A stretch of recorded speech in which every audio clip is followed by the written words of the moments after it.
Okay, well, good morning. If you just joined us, we've been chatting for a bit with Dr. Ronke Bello, publicist and public policy analyst. She's a member of the Presidential Campaign Council of the APC back in the day, now disbanded. And so we've been talking about the stewardship of President Bola Ahmed Tinubu. He's received knocks from quite a few people. He himself has acknowledged that it's a very tough environment, but it looks like the president seems to be enjoying himself in the tough environment. He said, don't worry about it. Don't worry about me. Don't feel sorry for me. It's hard work. That's exactly what I'm here to do, and we shall do it to the best of our ability. So we've been looking at, we concentrated on the economy. And sorry, Dr. Debo, in Abeokuta, Otumba, I beg your pardon, Otumba Debo in Abeokuta, he called in, but the call dropped. Maybe he could call in again. So, Ronke, as we were saying, talking about relationships now, in terms of his stewardship, talking about his relationship with the National Assembly. The point was not lost on quite a number of people that talking about this, the national anthem thing that we were talking about, that the alacrity reminds me of a word from back in the day, with which they agreed to it and put it on the president's desk, and he himself wasted no time. There are those who have observed, if not criticized, that speed, and have said that, hang on, if that was the speed of light that we were using on a lot of other things, we'd be in a good place. Again, let this be something of a commentary bit on his relationship with the National Assembly as part of his stewardship. Okay, thank you. Like I said, I will call you Uncle Yori because you're a mentor to several of us in this industry. So the truth is Nigerians were actually, let me say, shocked because the speed by which that was passed and it was assented into law by the president was remarkable. I mean, that should go into the Guinness Book of Records. Well, it's a good thing that there is a fantastic working. Yes.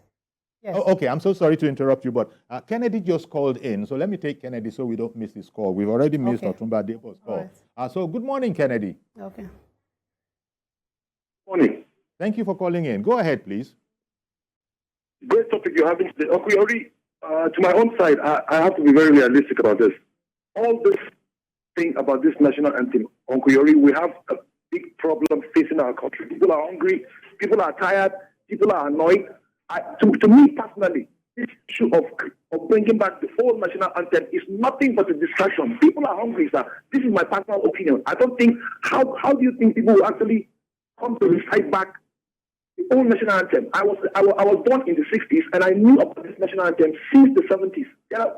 We, at that time, it takes us very hard time to understand how the national anthem, the old national anthem, is all about. But I feel this national anthem, bringing it back, nothing but a distraction. Thank you so much, sir. Well, thank you very much. Thank you, Kennedy, for calling in. Indeed, that has been, that what you've just expressed has been the sort of, can I say, preponderance of opinion. But the president has also pushed back and said that, on the contrary, it is a priority to his way of thinking. And, but it's been said. You have said what you have said. You are not the only person that feels that way. What Mr. President has said that, he sees merit in it. And besides, it's not me. It's a law. It's the National Assembly. If they didn't agree, nothing could have been done. But thank you very much for your observation. In fact, a lot of people have been annoyed, so annoyed that they've carried on in public in a surprising manner in public, shall we just say. But back to you, Dr. Bello. I interrupted you. Yes, okay. Yes, well, it flows because we were talking about his relationship with the parliament, and it's been fantastic. They're all working together. And still on the national anthem, you see, Nigerians, we need to start asking some deep questions. It was passed by the National Assembly, the two houses, the Senate and the House of Reps. Every Nigerian has a member in the House of Reps representing them and in the Senate. I mean, those are even the people we should be asking. They passed it into law. The president assented. Yes, the president, being the leader and the true leader, has said, yes, I want it and I've done it. But have we asked the questions? Because I read just yesterday one very intelligent question, that when was the public sitting done where it was agreed? Because let's not forget, we're running a democracy. So dutifully, I think I will place that on the steps of the National Assembly, even more than the steps of the president. Because if there was a public sitting where it was agreed by Nigerians that it should be changed, then where was it held? Who informed us? At what point did Nigerians agree? So the National Assembly also has to do its own part. Like we said, we are calling on state governors, the local government to do their part. So the other arms of government also have to do their part. We have the executive, we have the legislative, we have the judiciary. So the legislative too should please come closer to Nigerians. After all, we voted them to be in the hallowed chambers. And things as important as this, there should have been massive awareness, massive public sitting where every Nigerian has a voice, so that this does not come suddenly and then, yes, instead of taking it out on them, now we're taking it out on the president. So I think in future, even it's not late, let's have a public sitting for the records, even though they've passed it. So Nigerians will feel we need to be part of our government, yes. Indeed. So, it's like a divided house. There are those who don't mind it. There are those who are vehemently against it. There are those who are annoyed by it. Who was my caller who called in and was quite annoyed about it. And, there's no shortage of those ones. But good morning, Mr. George. They have a right to that. And they have a right to feel that way about it. Is it your priority? Yes. Is that our priority? Is a question that a lot of people are asking. And at least Mr. President, for one, has said that, yeah, as a matter of fact, it is a focus for me, me just being one person, me just being a citizen who has a right to an opinion. But there's no way you can ignore the opinions of a lot of people who have commented on the issue. Good morning, Mr. George. Thank you for holding on. To our guest, the lady. Yes, Dr. Ronke Bello. Yeah, kindly permit me to comment on this national anthem and the communications. Sure. There is a saying that there is no wrong time to do the right thing. When people are saying that people are hungry and the national anthem is not our priority, yes, people are hungry, but it doesn't mean that we should not think straight again. The point is that if you listen to the wordings of the old national anthem that has been adopted now, you will see that the wordings are more appropriate to the situation in Nigeria, both the past and the present. People need to, before you react, you need to get facts of the situation. Who wrote the anthem is immaterial. But what the anthem is saying is what matters to Nigerians. You saw what the 2023 elections did to Nigeria. You see what resetting the country by the president is doing to Nigeria. And our unity is at stake. Our progress is at stake. Go back to the words of this newly adopted national anthem and compare it to the past one, and then ask yourself which one is more relevant to true Nigeria. That's the question. People should do that before you just come to the public to say it's not relevant. When are you not going to be hungry? People will be hungry at any given point in time. That is the truth. In America, people are hungry. In London, people are hungry too. We have to, look at things constructively before we condemn. Indeed. Secondly, Uncle Yori, okay. Our speaker talked about communication from the government. And she said that... She actually scored them good. Yes, and she said the National Orientation Agency is doing well. Well, I beg to differ, on that one. National Orientation Agency, I don't even know who is the director as we speak now. That is to tell you that we don't hear from them.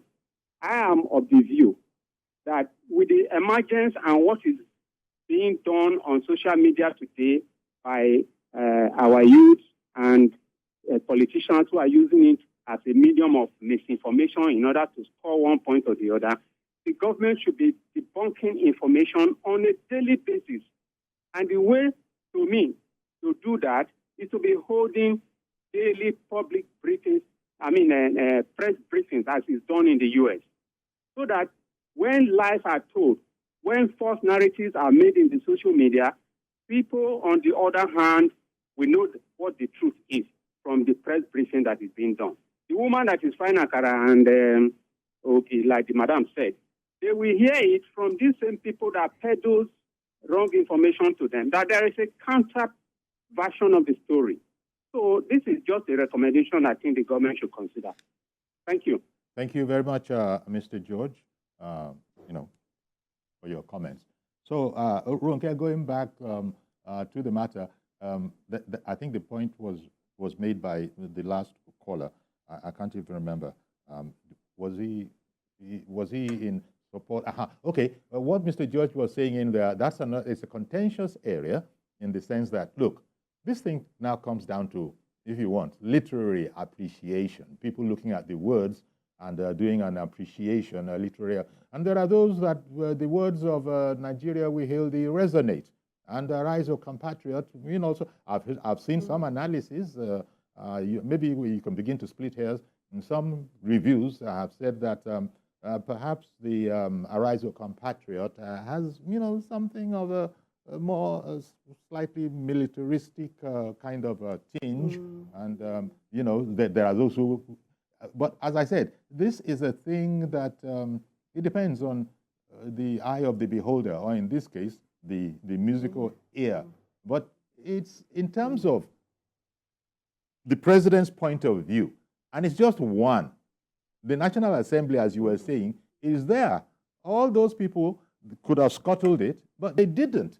And so here we are, and maybe we shouldn't make too much of it in the sense that it has become law. But that is not to belittle the point you made that, wait a minute, where was the public hearing for this held? Because every instrument like this that is going to become law necessarily has to have, 3 public hearings, something like that?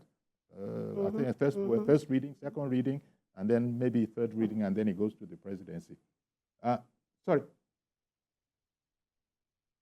Am I being told that someone is on the air?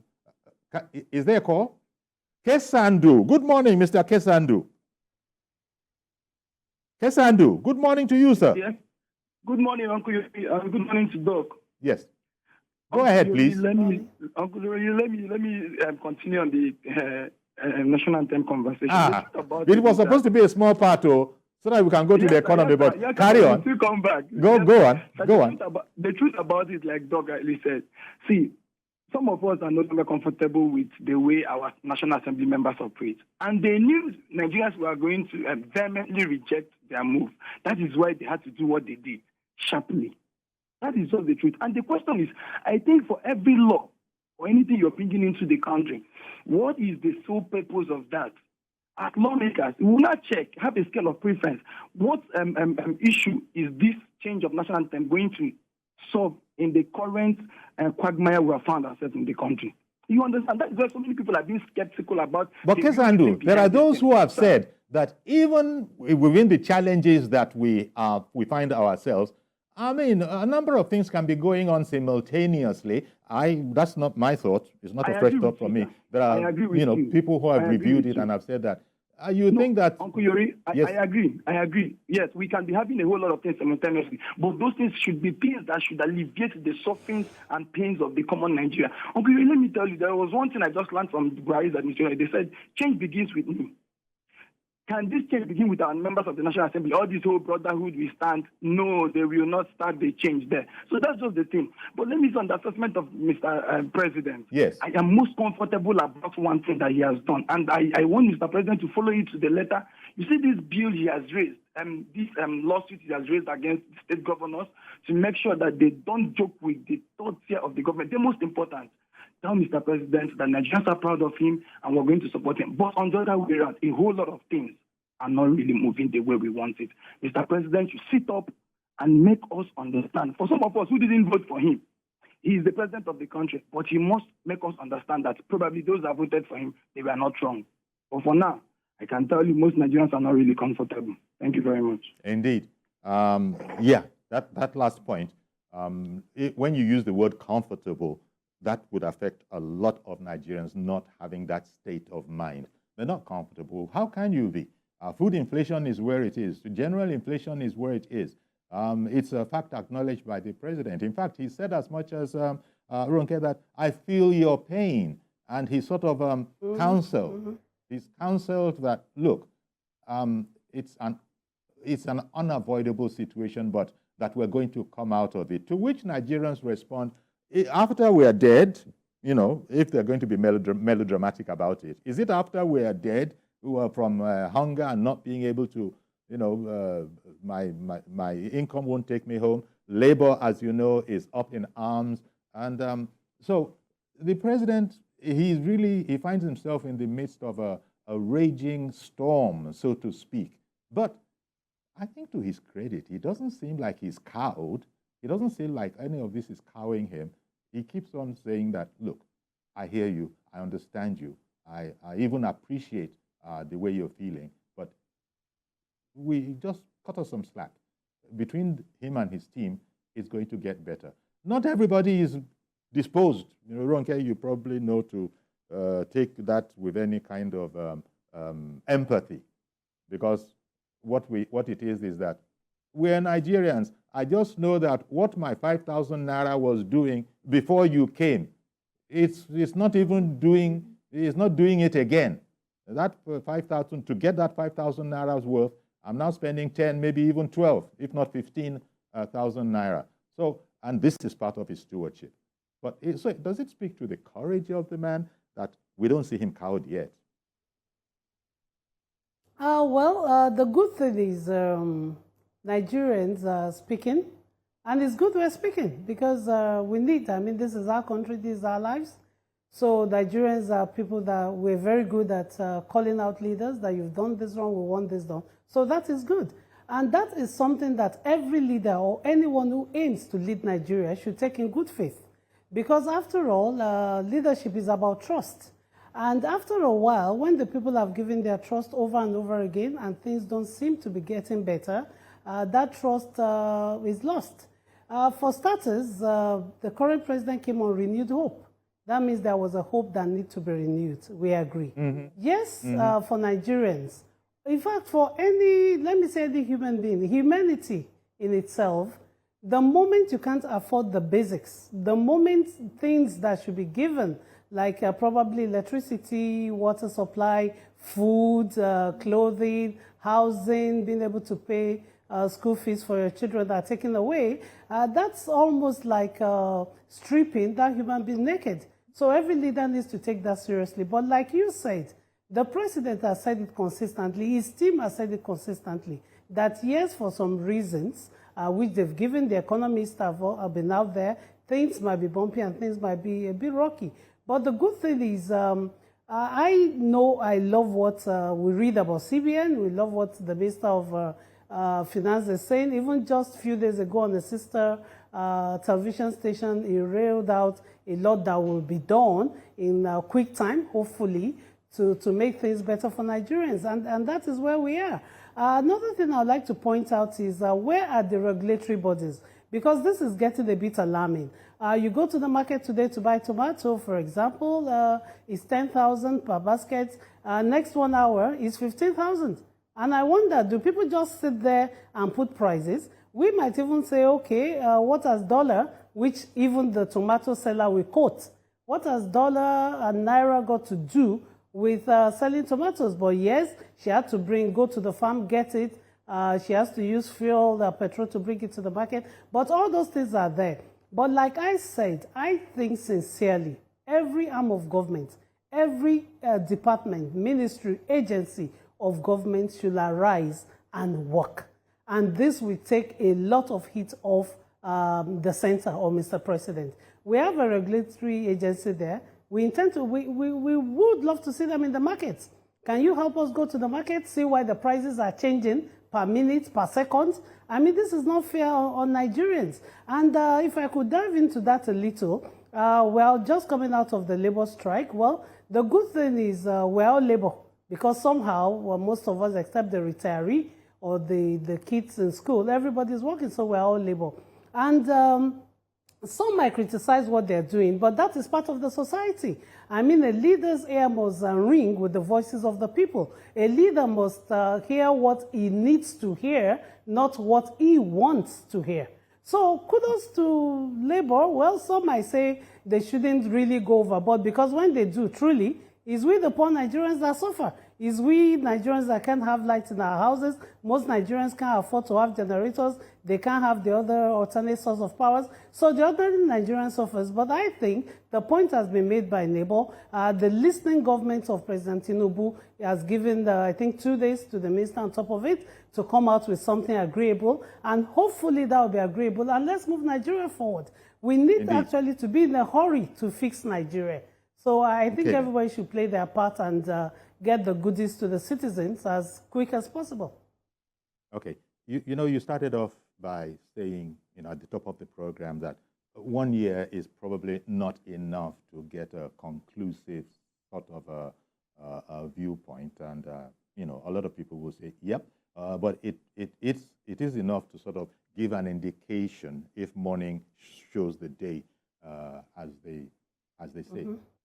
So how long do you think would be, you know, a period when we can say at this stage, what is it, like 2 years? Is it like 3 years? Because certainly there must be something to show towards the end of this particular term in order to be able to kick off a second term if the president is interested. So how long do you think would be a reasonable timing for us to be able to say, well, we now see that either, okay, we take it back and we now see that we see where your optimism was coming from, or things are not getting any better. When do you think that mark would be? Where would you put it? Well, Uncle Yori, you're trying to put me on the spot here. But I would just say this. As a policy analyst, let's look at it this way.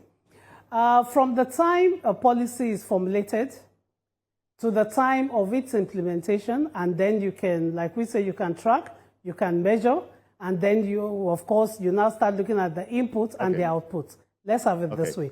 Now it's 1 year.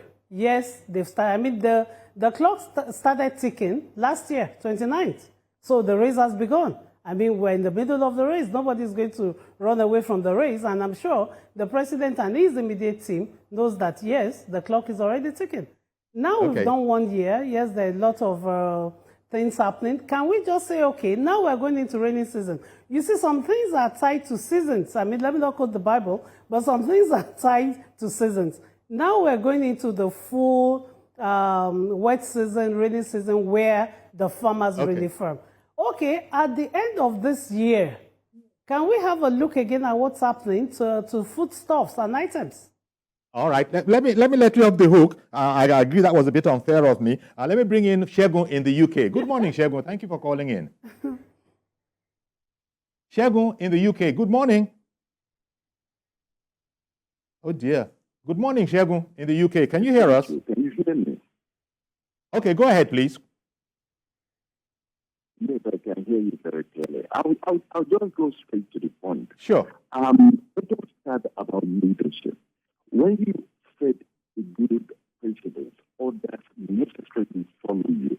When you set a bad precedent, others also follow you. Let us start from the issue about salary.